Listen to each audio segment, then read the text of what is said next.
Hi all, Baines here from AusBSA Bantams, and we're back into the Jawa. So in this episode what we're doing is we're actually starting to fit up the electronic ignition, and I'll bring you in a little bit closer and show you what I've been up to in relation to the rotor and stator setup and everything like that.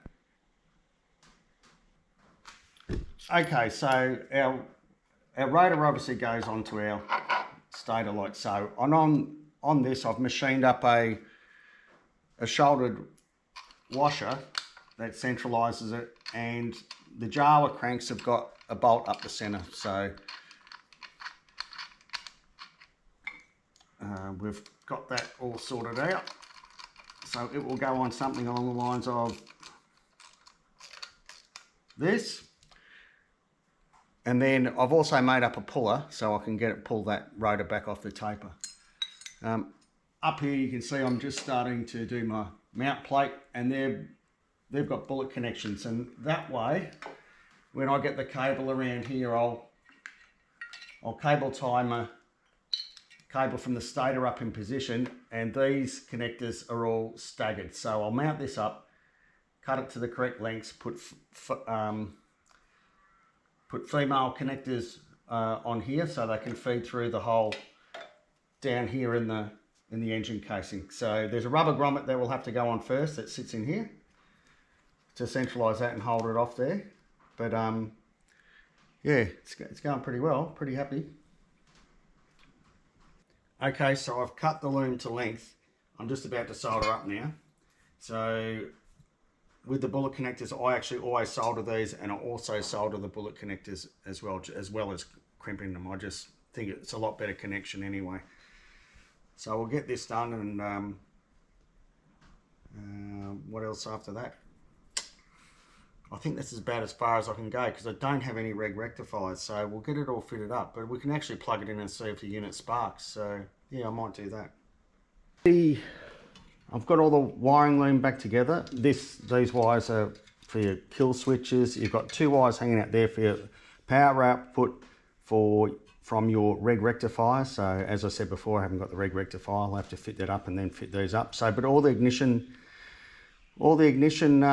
wires are all done. These will obviously get cleaned up in something like spy wrap, and like cable tied up to the frame to neaten it all up. So the output, I've actually got this around back the front. So the output from your reg rectifier comes this side. So those wires will hook into the main loom, which is this one here, which is running from the tail light to the headlight. So the power will hook into there and start going off to, oh shit, things like my horn that wasn't bolted on, it's just fallen off, and the switches and everything up in the headlight. So the big moment of truth, will it spark? So I'll just crank it over by hand. Oh, we got it. Yep. Yep, that's sparking. Well, I bloody want to. I think I know what I'm doing with making up CDIs and things like that. So what I was going to go on with was fitting this clutch mechanism up. But before I have to do that, I'll have to fit a chain up. And I haven't got one. Thought I had one, but obviously I haven't. So what I went on with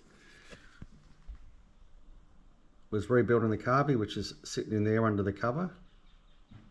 I had a carby overhaul kit, so I've put that through. That's gone really well. And very Jawa-esque with the cover over the carby. I reckon they look alright. You know, it's different, but it looks really good. Now the next thing I had to do was also fit up the throttle twist grip, which is a bit of a different setup because this cap here is actually, oh you can't see it, but it's actually retained by a screw in there that retains the cap. So once you clamp the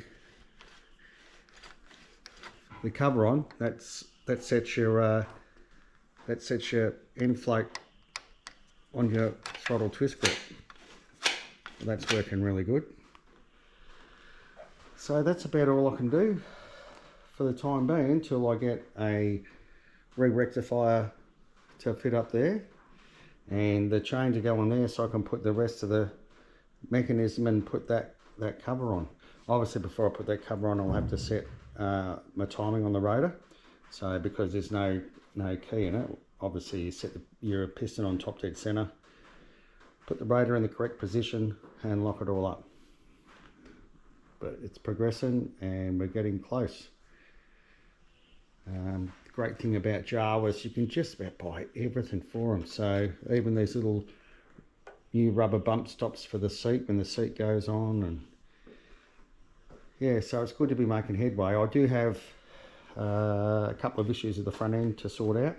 I'm trying to source a workshop manual so I can find out the volume of oil that goes in the front forks, also what the timing is. I think I've got something wrong with a bush or something down here. I'm just not happy with it. So that's why the bike's up on the center stand, because I'll take the straps off, pull them down at the back, get the front end up, front wheel out, have another look over everything. But it's nice to be progressing things again. So this video is a bit of a short and sweet one on the Jawa. It's a little bit of an interim job because tomorrow I'm going into town and pressing up the crank for my Harley Davidson, which I hope to be getting at in a couple of weeks. Christmas time, when we've got a bit of a Christmas break, you're not doing anything else, so have a clean run at putting my Harley engine back together. So that's the job on the go. But I really want to get this bike done, so hopefully I'll be progressing things well pretty quickly from here once I get a few more bits. So we're getting very close, which is really good. Okay, so I hope you've enjoyed this video. If you haven't hit like or subscribe, please do. To all my subscribers, thanks again. Your support's very much appreciated. And so from Bones at Oz BSA Bantams, I'll see you later.